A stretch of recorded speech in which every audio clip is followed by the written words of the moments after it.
Hai, selamat pagi Tante, Om, Koko, Cici, ataupun adik-adik sekalian, teman-teman semua, dimanapun Anda berada, semoga selalu berbahagia ya.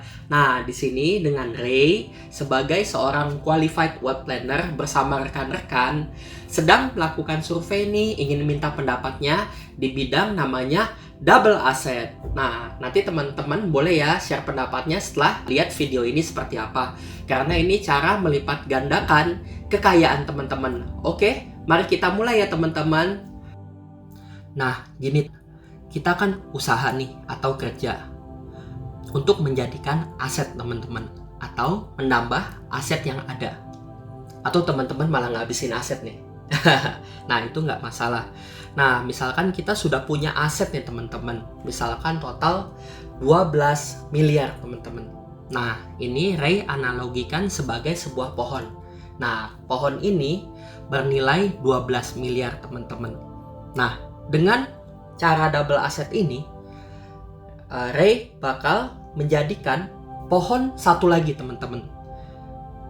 Yang nilainya itu setara dengan aset yang kita punya, yaitu 12 miliar. Dengan langsung teman-teman plek, sekejap mata, ini jadi teman-teman. Istilahnya kayak gitu. Nah, ini gimana caranya Ray? Masa jadi 12 miliar lagi? Jadi total teman-teman mempunyai aset 24 miliar teman-teman. Wah, gimana tuh caranya Ray? Nah, di sini Ray bakal buat tabel dulu ya teman-teman ya. Misalkan nih, contohnya si Bapak X kayak gitu. Nah, dia usaha, terus kerja, dan dia mulai menyisihkan penghasilan yang dia dapat dari usaha atau kerja tersebut.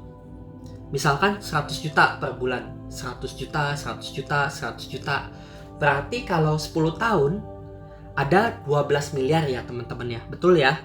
Nah, wah, keren ya Bapak X. Selama ini bisa menciptakan aset.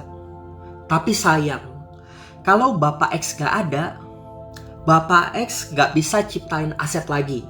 Kayak gini. Padahal misalkan kayak tadi, nabungnya kan 10 tahun kayak gitu baru jadi 12 miliar. Gimana kalau nabungnya baru 1 tahun?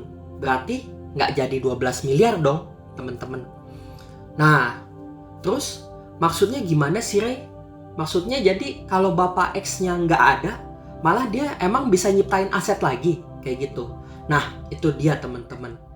Di double asset ini malah kalau misalkan Bapak X-nya nggak ada, malah dia bisa menciptakan aset senilai aset yang dia punya semuanya selama ini teman-teman. Nah, itu dia. Mari kita lanjut, kita lihat di rekening B seperti apa teman-teman. Nah, kalau di rekening B gimana Ray? Misalkan nih, si Bapak X sama usaha, kerja. Dari hasil usahanya, dia menyisihkan 100 juta per bulan. Kayak gitu teman-teman. Berarti kalau 10 tahun ada sekitar 12 miliar ya teman-teman ya. Nah, di sini sama teman-teman. Istilahnya kurang lebih cashback 12 miliar. Cuman begitu si Bapak X setor di bulan pertama 100 juta, dia langsung ada double asset 12 miliar teman-teman. Nah, maksudnya gimana Ray? Iya, jadi jika Bapak X nggak ada, ataupun istilahnya rest in peace teman-teman, meninggal, nah si Bapak X langsung mempunyai wasiat 12 miliar teman-teman. Kayak gitu. Nah, dimana ini tidak terpengaruh harga pasar, jadi aman banget teman-teman. Jadi nggak fluktuatif ya teman-teman.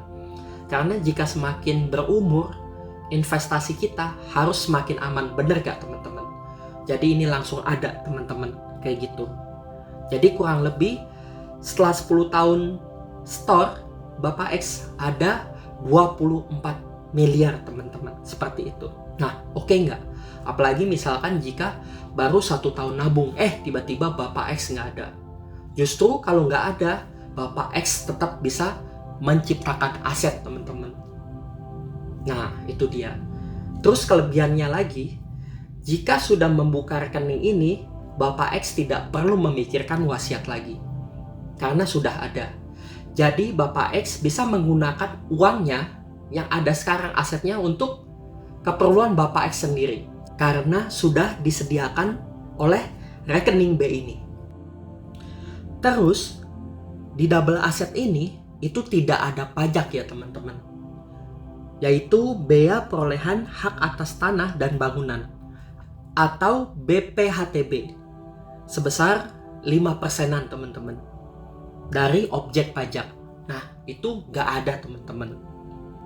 Selain itu, honor untuk notaris teman-teman itu sebesar 1 sampai 2,5%-an. Itu sudah tidak ada lagi. Jadi menghemat biaya-biaya sampai 7%-an teman-teman. Lumayan nggak? Nah, double aset ini juga disebut juga sebagai double wasiat teman-teman. Selain itu, untuk para pengusaha yang mungkin punya utang usaha, ini bisa digunakan untuk garansi hutang teman-teman. Jadi mempunyai peace of mind. Jadi nggak perlu khawatir lagi hutang tidak bisa dibayar. Jadi jika Bapak X tidak ada, hutangnya lunas teman-teman. Sebesar double aset yang dibuat. Nah, gimana teman-teman? Oke nggak punya rekening double aset seperti ini untuk menggandakan kekayaan secara instan? Nah, jika teman-teman ngerasa oke juga nih jika ada double aset seperti ini. Cuman ini sifatnya pengajuan ya teman-teman. Jadi bisa diterima atau ditolak. Nah, semoga teman-teman sih diterima kayak gitu. Karena selain kita punya uang, kita pun harus mempunyai kesehatan yang cukup kayak gitu untuk bisa pengajuannya diterima. Nah, untuk pengajuannya teman-teman ini free ya. Cuman dibutuhkan premi pertama dan dokumen. Nah, jika ingin mengajukan boleh kasih tahu ke yang mengirimi link ini ya teman-teman seperti apa. Nah, jika ditolak, premi pertama pun akan dibalikin. Seperti itu teman-teman. Jadi silahkan ya teman-teman jika ingin mengajukan dulu. Oke teman-teman, segitu saja sharing dari Ray sebagai seorang qualified wealth planner tentang double aset, double wasiat, ataupun sebagai garansi hutang. Nah, untuk teman-teman boleh ya pendapatnya di-sharing ke yang mengirimi link ini seperti apa. Ataupun jika kurang jelas, bisa ditanyakan juga ke yang mengirimi link ini ya teman-teman. Nah, dimanapun Anda berada, Ray doakan semoga selalu berbahagia ya teman-teman. Dan semoga kita bisa bertemu lagi di lain kesempatan. Bye-bye!